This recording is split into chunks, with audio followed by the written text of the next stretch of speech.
currently past president of Historic Columbia Foundation. I'm a native Californian. As a matter of fact, I was born 79 years ago Saturday, this coming Saturday. And I've lived in South Carolina since 1974. Came here as chairman of the history department. And I'm now a senior fellow in the Institute for Southern Studies here. Can you tell me something on why were you involved with starting Historic Columbia Foundation? I wasn't involved in starting it. I got involved in it for a very natural reason, that I'm a historian. And my wife actually was the first involved. She became a member of the board soon after we arrived here. I've always been active as a member of the organization, but about 8 years ago I was asked to become a member of the board, and since then I've become very, very active, indeed perhaps more active than I ever anticipated. What are some of the duties of a member of the board? Well, the board member is expected to oversee the activities, to support the organization by generating funds and community support. It's an oversight situation. The staff actually runs the organization, but the Board of Trustees has the responsibility for appointing the director and for setting policy, general policies, and for financing the organization. What's your relationship with the staff and membership of the foundation? Relationship with them? Yeah. Well, is it a good relationship, or what do you mean? Just how do you discuss things? Do you? Well, the board is divided into committees. Each committee is charged with overseeing a particular function, like collections or buildings, finances, education, things of this sort, and they work very closely. The committees really are the working aspect of a board. They work directly with the relevant staff on carrying out the organization's mission, responsibilities, and that sort of thing. How do board members get chosen? By the board. I mean, there's a nominating committee, and usually the board attempts to get some broad cross-section of the community in terms of economic interests, in terms of racial and ethnic diversity.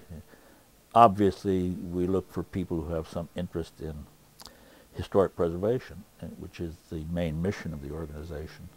So it's sometimes hit or miss, but by and large, I'd say that the selection of board members usually comes out to be about 70 to 75% favorable for the organization.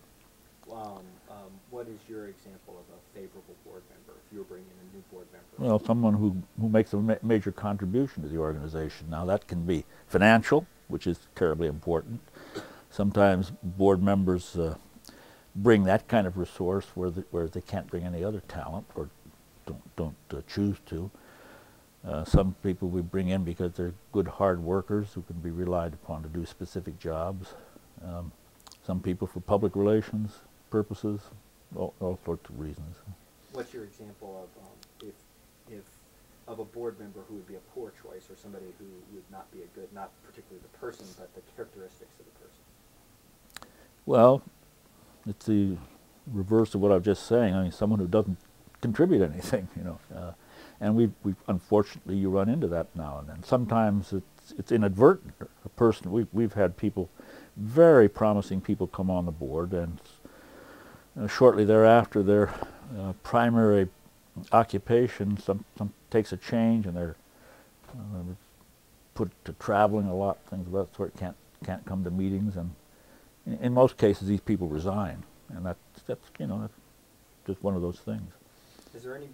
Have you seen a change in the organization in the past since you've? Oh, indeed. The organization's changed rather radically in the past 3 or 4 years. I would say that until the past several years, it's been almost moribund. It's had extreme financial difficulties. It's been involved in some rather messy political disputes, and it's been a demoralized organization. It was not particularly well directed, and we're in the process, and I think we're over the hump of putting the organization into a stable and very promising position now, but it's been a struggle. Was there any underlying causes, do you think, for this this conflict that was occurring?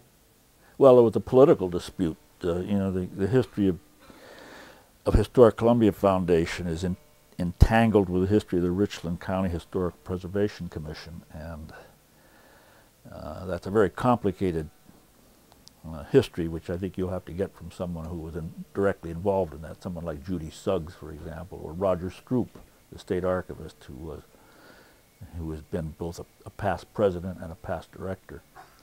But that was a very demoralizing situation that went on for years and years, and led to a point where strong people in the community who should be our most loyal supporters simply just gave up, just threw up their hands and just walked away from the organization. And I can understand that in a way, but it, as I say, it almost wrecked the organization.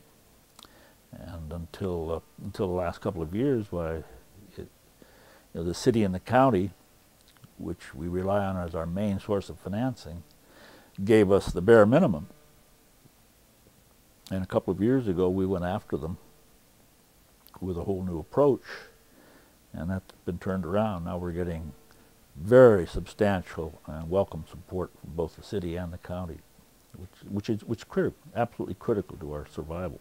What new approach? What was happening before that caused a poor relationship with the county and the city, and what happened to change? Well, it's the same thing that drove so many members away. This internecine battle between the commission and the foundation, which made no sense at all, really. It was so demoralizing and so disruptive that the city and the county, well, if you can't get your own house in order, don't expect us to make the bed for you. And what were was there, if anything, what were the underlying currents of this conflict? As in, was there an intellectual conflict? Was there a theoretical conflict? What type of conflict? Why was it happening? Well, some of it was on a very personal level, and I'm not sure I want to get into that very deeply. But there was also a philosophical difference in determining what is historic preservation. There were attempts, for example, with the Hampton-Preston mansion to interpret it as something that it was never remotely connected to, and to turn it into something that would have been actually historically, not just inaccurate, but historically ludicrous. And, well, I mean, it's just in the way you want to interpret the house, in the way you want to interpret the grounds. There was an attempt to reconstruct the gardens. I mean, you have this magnificent, huge city lot right in the middle of this town that ought to be a magnificent showplace. And it should be restored insofar as possible to what it is historically verifiable. What is historically verifiable? Well, there were attempts simply to just build a nice garden there. There were attempts one time to put an Italian garden in there, to literally build hills and things of that sort, which make no sense at all. That's one of the persistent problems of any historic preservation effort, is to maintain historic integrity. And while you can't be 100% accurate in doing that at all times, while you have a responsibility as a historian, as a preservationist, to do the very best you can at that, to make something authentic. The Hampton-Preston restoration that's going on now with the Women's Symphony League, this is a magnificent, a marvelous development, and it's going to result in a spectacular display. But historic preservation, I mean, the Columbia, the association went into this, the foundation went into this agreement with the Women's Symphony group with the understanding that we would have absolute last say on the historical integrity of everything that goes into that house. And with there have been a few little flurries about this, but by and large this is held firm, and what's being done over there is about as authentic as you can get. So do you see a conflict between the role as a tourist location and as a historical location? No, I don't see any conflict in that. I mean, you know, there shouldn't be any conflict. I mean, tourists come to see history if they, you know, if they're interested in that. I mean, they come to see these houses because they're interested in the houses as historic artifacts. They're interested in them as repositories of certain kinds of art, collections and things of that sort. But it's all, you know, our whole function is history. What about the political role of the house in the community? Does it have or has it had a changing political role in the community? Well, it should never, you know, it should never be involved in politics, but inevitably it got involved because of this other dispute. And a number of years ago, the city and the county simply took over the houses, took over the ownership of the houses, and designated Historic Columbia Foundation to be the supervising administrative agency. So the city owns 2 houses and the county owns 2 houses, and we administer them for them. Well, that's inevitably political because they're political entities, and so we have to be cognizant of political realities. We have to be cognizant of when we present our requests for funding, we're in competition with dozens and dozens, hundreds of other agencies that are seeking funding. So you have to be politically aware. You have to have people dealing with city council and county council who are politically savvy. That's another important criterion for certain board members. And certainly it's important for having a director who has that kind of political know-how. Where is the, what is the vision currently? Where is it going? Where do you see it going in the next 10 years? Well, when I became president, and incidentally I took the presidency reluctantly, not because I wasn't terribly interested in the job, but I thought that it was time for a younger generation to take over that organization. And I told them at the time, I said, sure, all right, I'll take the presidency, but this should be the last president of my generation. You've got to get new young blood into this organization. So that's one thing we've done, and successfully, incidentally. The second thing was to get the property stabilized, get the funding stabilized, so that we didn't have to run from month to month wondering whether we were going to have enough money to sweep the floors or clean the toilets and things of this sort. It became got to a ridiculous situation. We also wanted to get the houses stabilized so that we could expand our role in the community to become the spokesman for historic preservation generally, not just these 4 houses. They're marvelous artifacts. They're great buildings, and they're a great asset to the community. But Columbia needs to have its history demonstrated by more than those 4 houses. And so we're embarked upon a mission to become, in effect, the historical society of Columbia, so that whenever anything is done in the city as it develops, and obviously Columbia is going to continue to grow, and it's going to grow very dramatically, I'm convinced, over the next quarter century. Why, you know, you've got to preserve what's best of the past and what's feasible to preserve. And so we're trying to position ourselves as the authority on this, the spokesman, so that nothing is done to change the character of Columbia without consulting Historic Columbia Foundation. What type of ties do you have outside of the community and in the Historical Foundation? For example, do you have ties to other historical foundations? Oh yeah, we're a member of the state. There's a state federation of local historical societies, which we're affiliated with. And do these societies have similar problems, or can you recall of any any communities that have perhaps gone through similar crisis? I don't know of any. Not, I think this was pretty unique here in Columbia, this one. Can you, your current board members, would you mind discussing, if you can, some of them and some of the high points of their involvement, like who is doing what in your organization? You mean now? Yeah. Pardon. Well, the president, Roger Poston, is a young man who has tremendous talent, tremendous administrative ability. He's a deputy director of a major state agency. He was a history major at the university many years ago, not so many years ago really, and he has really picked up the ball in terms of getting young people involved. We now have also what we call a Palladium Society, which is a group of what we call young professionals, younger people who perhaps aren't ready or aren't willing yet to become board members, but they have their own little small organization, which is an integral part of the foundation, which supports it, but it has its own activities. It puts on its own fundraising activities and things of this sort. It's an attempt to stimulate interest among the rising generation of young professionals and business people, things of that sort.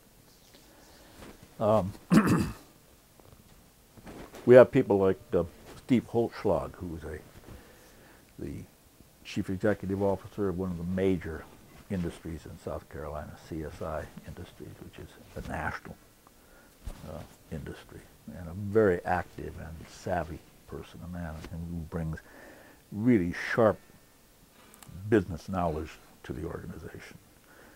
John Cullum, who's our treasurer, is a trust officer with Wachovia Bank.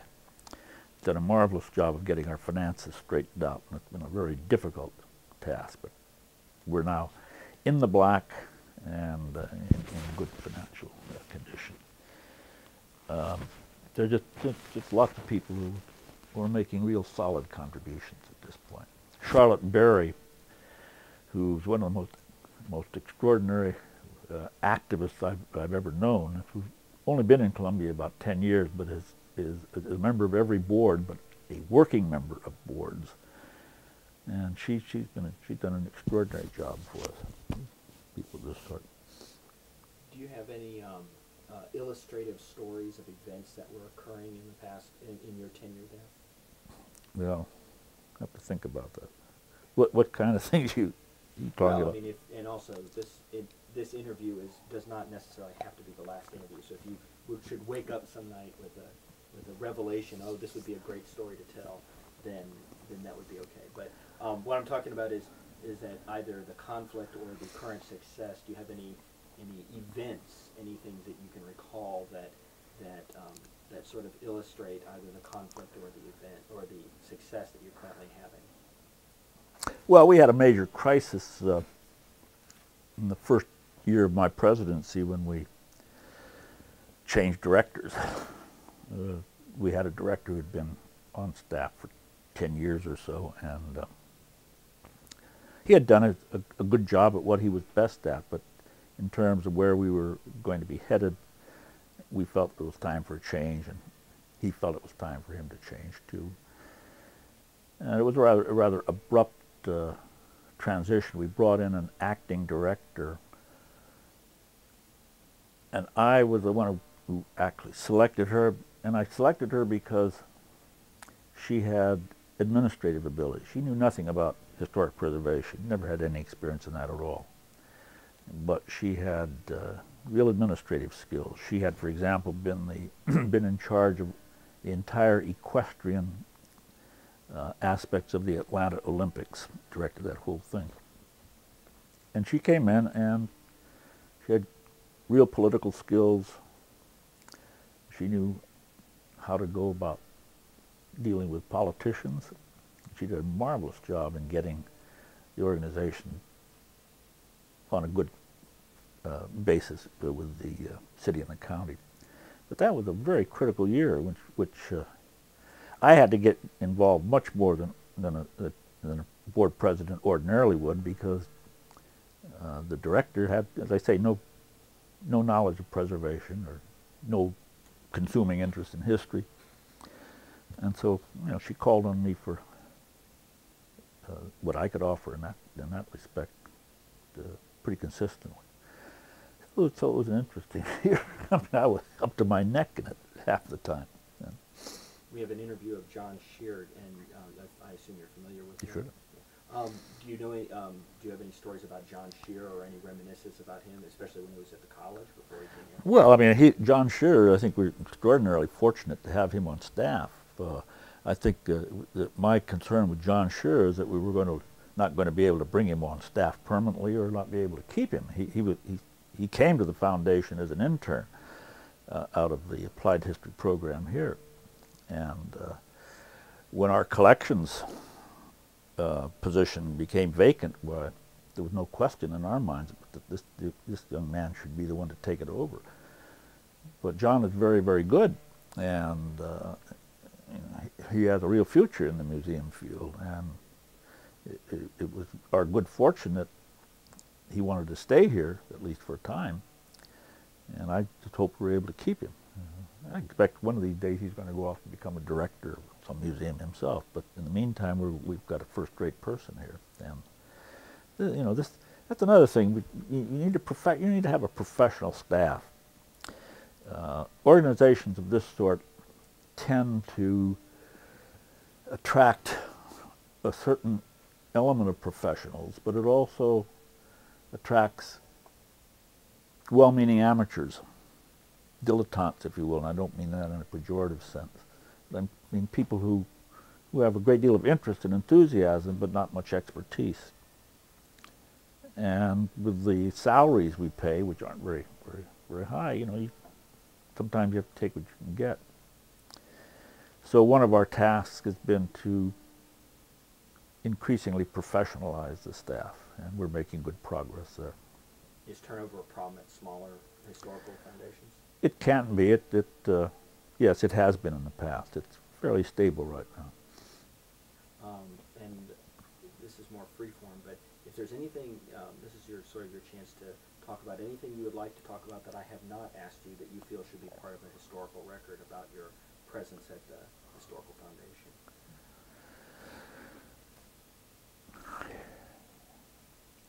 Well, as I say, I think we've turned the corner, and I think we're now in a position to become a major player in Columbia.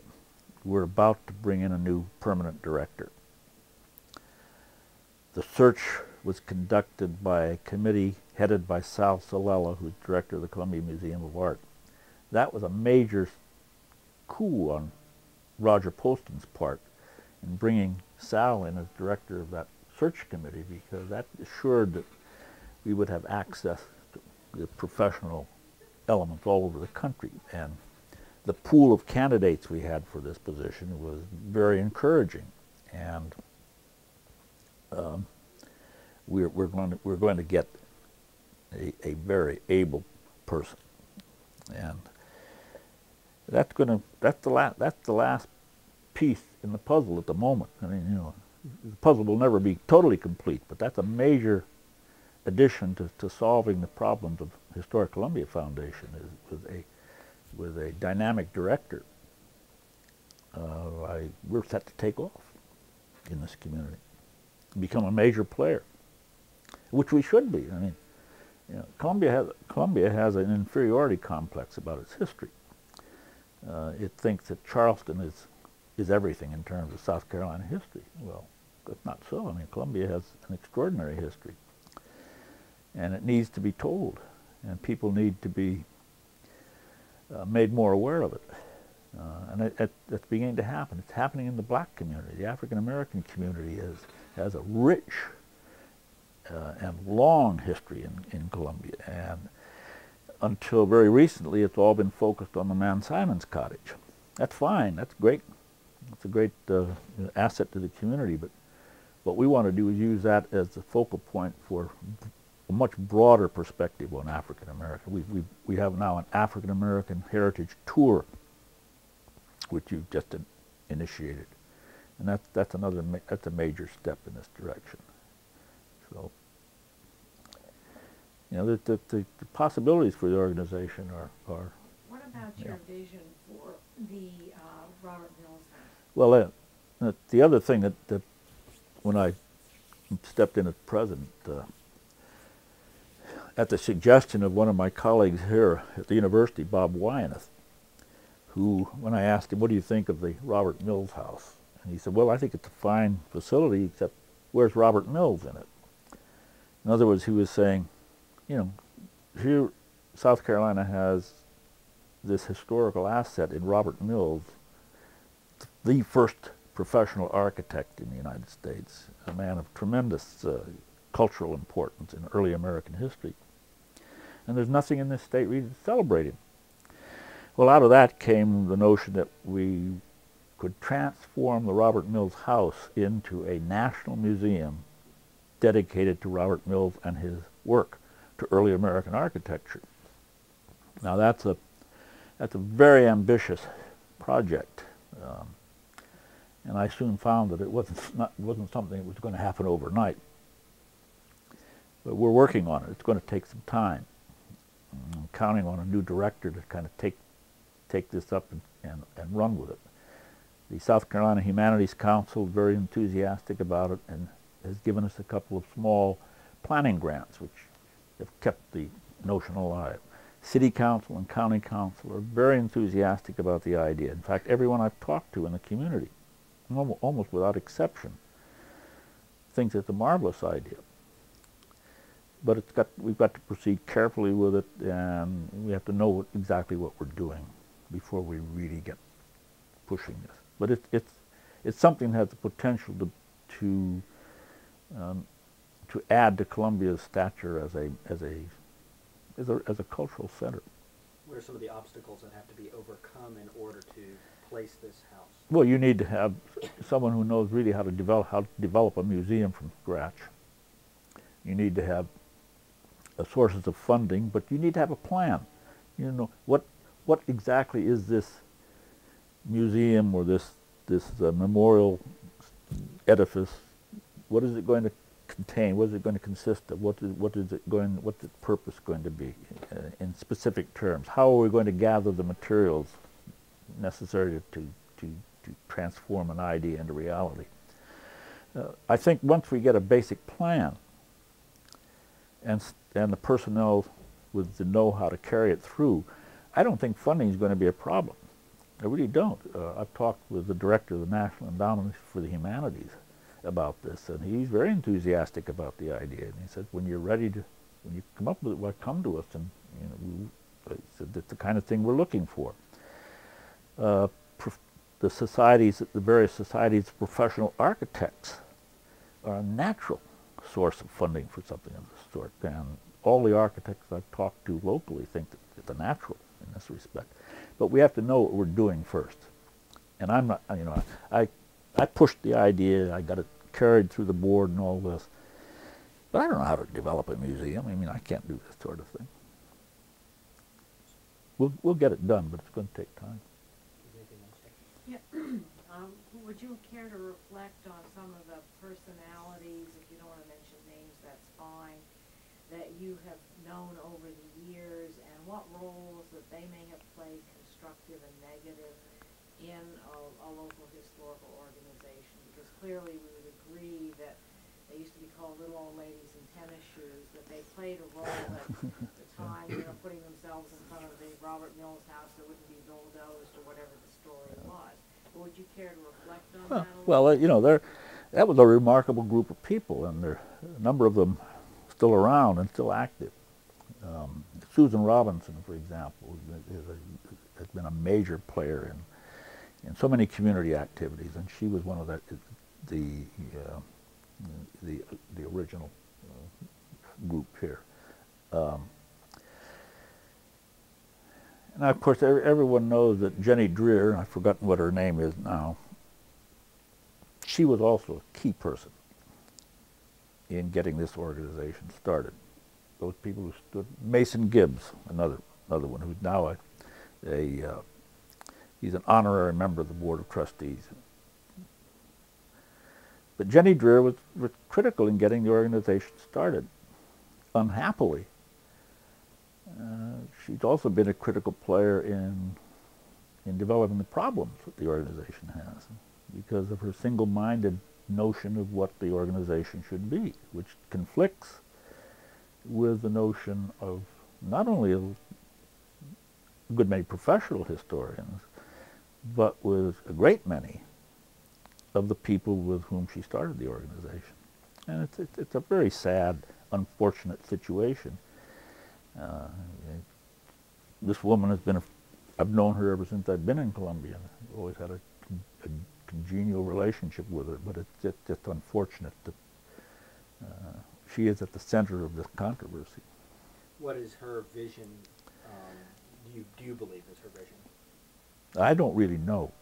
I mean, I wasn't involved in the organization that much when the crisis developed, but it says that she had this notion of what the organization should be, and it conflicted with what many other people had.